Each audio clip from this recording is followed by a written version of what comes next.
Hey, so this is Dishant from Unica University Common Application. I recommend you to watch AAU television. AAU TV is the place to be for every person in higher education in Africa. Better be there or be nowhere. Continuez de regarder la télé et surtout sur le AAU. Keep watching it and it will change the way you interact with higher education on the continent. AAU, great job. I want to tell you that AAU television is fantastic, it's educative, it's informative, and it is a must for anybody who is interested in higher education in Africa. When I was in Accra last year, I did an interview on this TV. It's a very important mouthpiece. It's a data, it's a bank of all we need for the development of higher education in Africa. People should make an effort to view it because it discusses very current issues of development across the continent. I believe that the station will continue to promote the overall development of Africa, particularly in the tertiary education sector. AAU TV provides a platform and shares a lot of information to a broader audience. So we wish you all the best and please continue serving AAU TV, the voice of higher education in Africa.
In his opening remarks, AAU TV manager Mr. Adam Hotto stressed that higher education is the cornerstone of Africa's sustainable growth. Day 1 featured Professor H.A.C. Kanku, who underscored the importance of media literacy and ethics in higher education, stressing truth, verification, and critical awareness. He urged participants to verify messages before sharing, build media literate audiences, and tailor communication to specific contexts. Day 2 introduced digital storytelling, led by Mrs. Cecilia Avoclia, who guided attendees in crafting powerful narratives. Practical sessions followed, with creative director Andrew Azasu training participants on hands-on video production techniques from creating of videos to editing. By day 3, participants were tasked with producing 2-minute videos to showcase the skills they had acquired throughout the masterclass. The final day featured a panel review led by experts including Mrs. Millicent Ajay and Mr. Andrew Azasu, who provided valuable feedback before certificates were presented. Organizers say the initiative was more than just a workshop. It was a platform to inspire creativity, sharpen digital communication, and strengthen the voice of African higher education globally.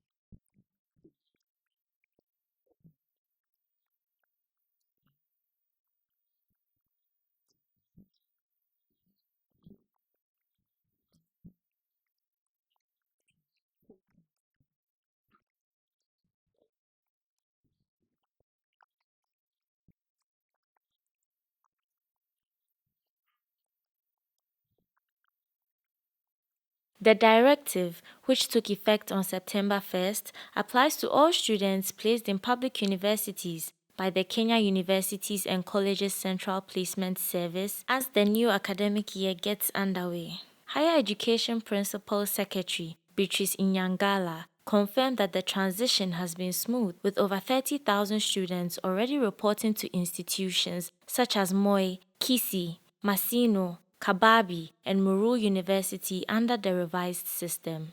She explained that the fees now range from just above 5,000 shillings to a maximum of 75,000 shillings per semester, depending on the program. Most students are paying 28,000 shillings per semester, an amount officials say is far below what many parents spend on high school education. The reforms follow months of concern among parents and students over affordability and how loans, scholarships, and personal contributions would be calculated.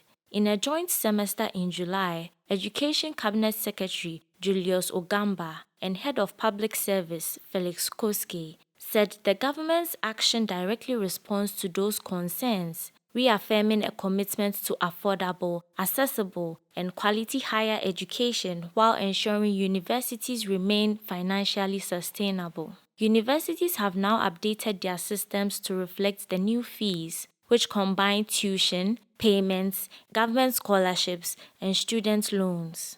Fees vary by program, ranging from about 6,000 to 23,000 shillings for humanities and social sciences, while clinical courses like medicine, dentistry, and veterinary medicine costs between 22,000 and 75,000 shillings per semester. Officials say the reforms not only lowers costs, but also give students tailored financial support, helping to secure the future of higher education in Kenya.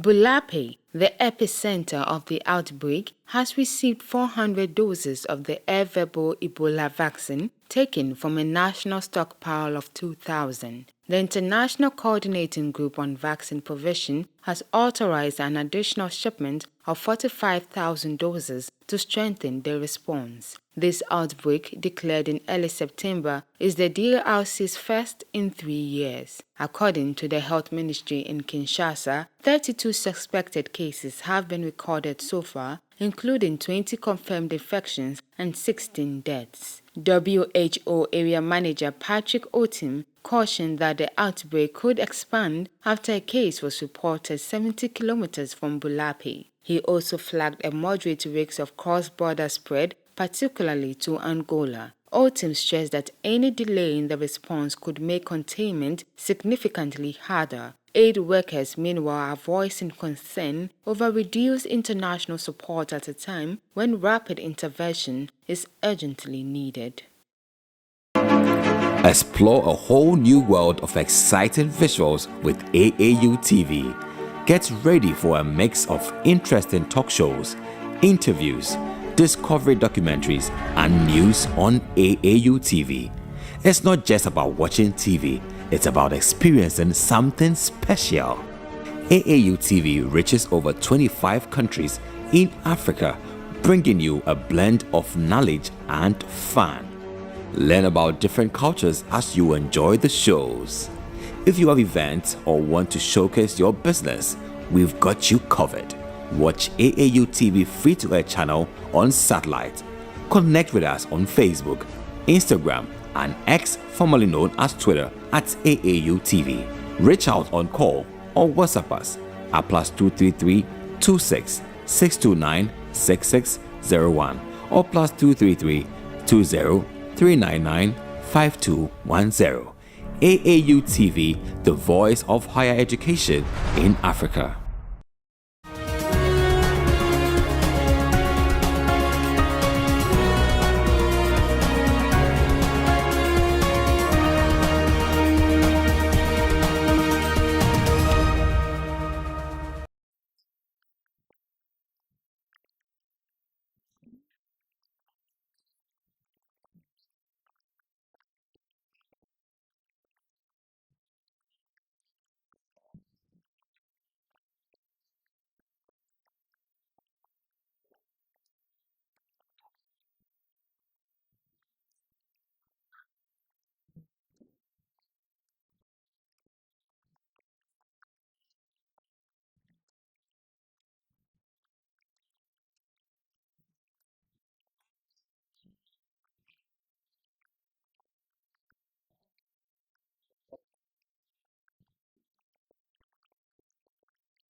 The two-day event, themed Collaborating to Unlock Africa's Growth, How Can Africa Deliver a Sustainable Aviation Industry, attracted more than 1,700 aviation professionals and over 100 companies.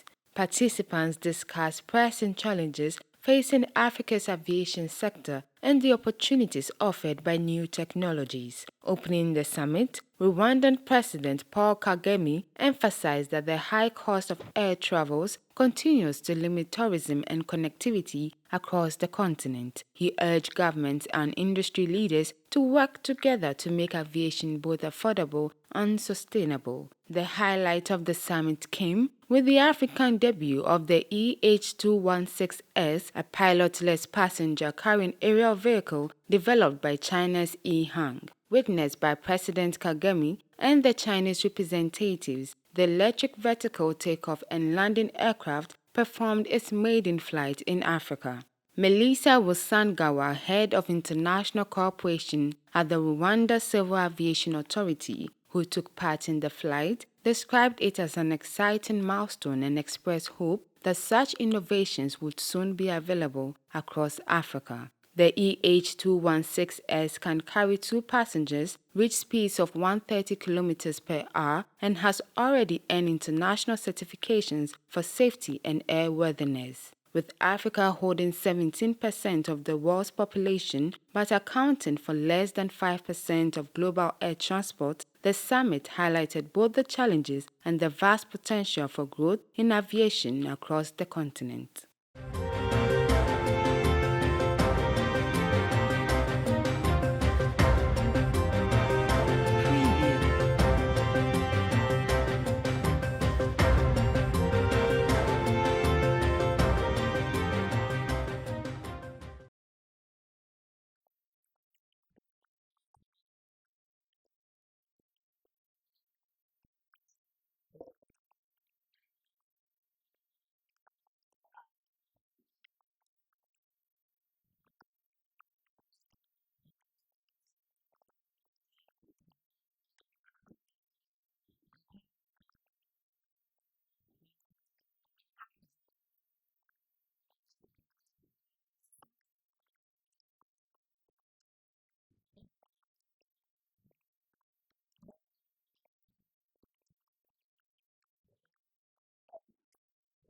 Among the headline changes, regular captain Nolu Sindiso Bui returns to lead the side, while playmaker Libby Jancy van Rensburg reclaims the number 10 jersey after being rested last week. In all, 10 new players come into the squad, including key figures Lindewa Gwala, Danelli Lochner, Sizofila Solonchi, Zinsley Mpufa, and Ayanda Malinga.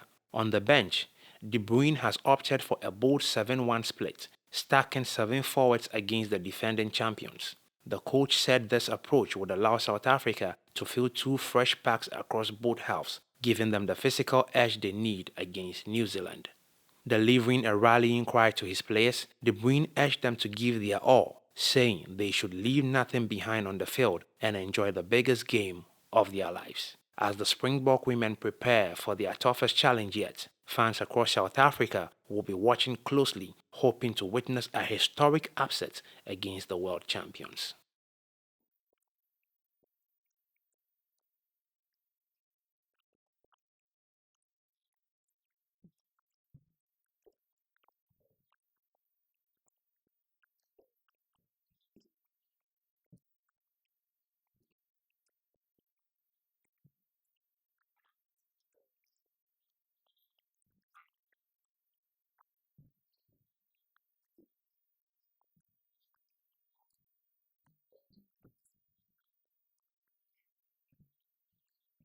Since its inception, the Ghana Entertainment Awards USA has stood as a vital platform, celebrating Ghanaian entertainers and creatives both at home and across the diaspora, while also recognizing individuals shaping African culture on the global stage. This year, the awards take on a special honorary format, spotlighting Ghana's timeless highlife music. Guests are promised a vibrant night of live band performances, a tribute of the legacy of high life and the enduring power of live music. The big night is set for Saturday, September 27th at the Avenue Event Space in South Hackensack, New Jersey, with the red carpet kicking off at 6 p.m. With just days to go, anticipation is building. Nominees were announced on August 31st and public voting has been underway since September 1st. With polls closing on September 20th. Fans can find nominee details and categories on the GEA USA website, social media pages, and through the official media partner, WhatsApp TV. Organizers say that this year's events will deliver more than glitz and glamour. It will highlight the cultural relevance and artistic excellence of Ghanaian and African talents across music, film, fashion, sports, and media. Explore a whole new world of exciting visuals with AAU TV. Get ready for a mix of interesting talk shows, interviews, discovery documentaries, and news on AAU TV. It's not just about watching TV, it's about experiencing something special. AAU TV reaches over 25 countries in Africa, bringing you a blend of knowledge and fun. Learn about different cultures as you enjoy the shows. If you have events or want to showcase your business, we've got you covered. Watch AAU TV free-to-air channel on satellite. Connect with us on Facebook, Instagram, and X, formerly known as Twitter, at AAU TV. Reach out on call or WhatsApp us at +233 26 629 6601 or +233 20 399 5210. AAU TV, the voice of higher education in Africa.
Young innovators are transforming agriculture, moving it beyond subsistence into a technology-driven sector that creates jobs and addresses climate change. From precision farming apps to climate-smart practices, youth-led solutions are injecting fresh energy into the sector that still employs most Africans.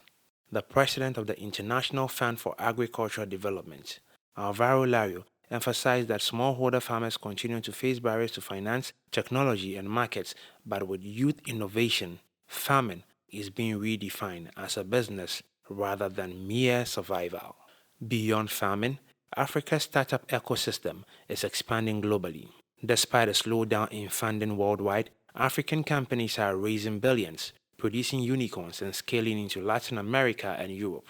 New data shows African innovation is no longer just attracting investment, it is now being exported, reshaping perceptions of the continent's role in the global digital economy. In Morocco, 2 young entrepreneurs are proving that sustainability can drive growth. Their company, PGPR Technologies, is converting shrimp shells, once treated as waste, into organic fertilizer that enriches soils and restores degraded land. The founders say their approach demonstrates that every shell recycled represents healthier soils, higher productivity, and the idea that nothing is waste, only opportunity. This new wave of youth-led innovation shows how Africa is not only tackling its own challenges, but also offering solutions with global impact.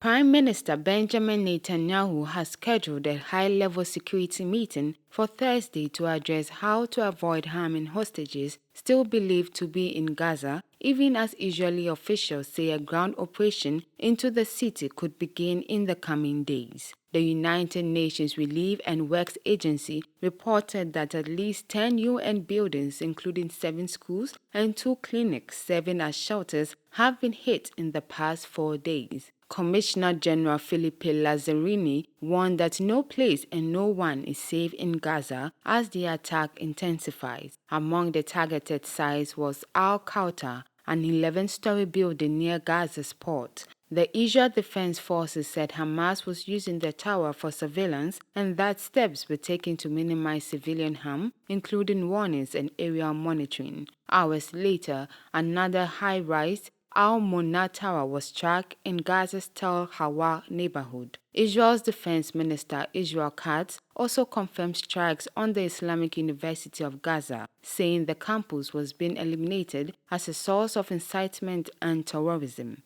Hospital officials report that more than 130 Palestinians have been killed since Saturday, including children. Gaza's civil defense says over 50,000 people have been left homeless in the past week alone, with more than 130 residential buildings destroyed. The Palestinian Health Ministry puts the overall toll since October 2023 at nearly 65,000 dead and more than 164,000 injured. The escalation coincided with the arrival of U.S. Secretary of State Marco Rubio, who is holding talks with Israeli leaders before heading to Doha for an emergency summit with Arab and Islamic nations. Qatar's Prime Minister Sheikh Mohammed bin Abdulrahman Al Thani condemned Israel's actions, vowing they would not deter ongoing mediation efforts with Egypt and the United States to end the conflict.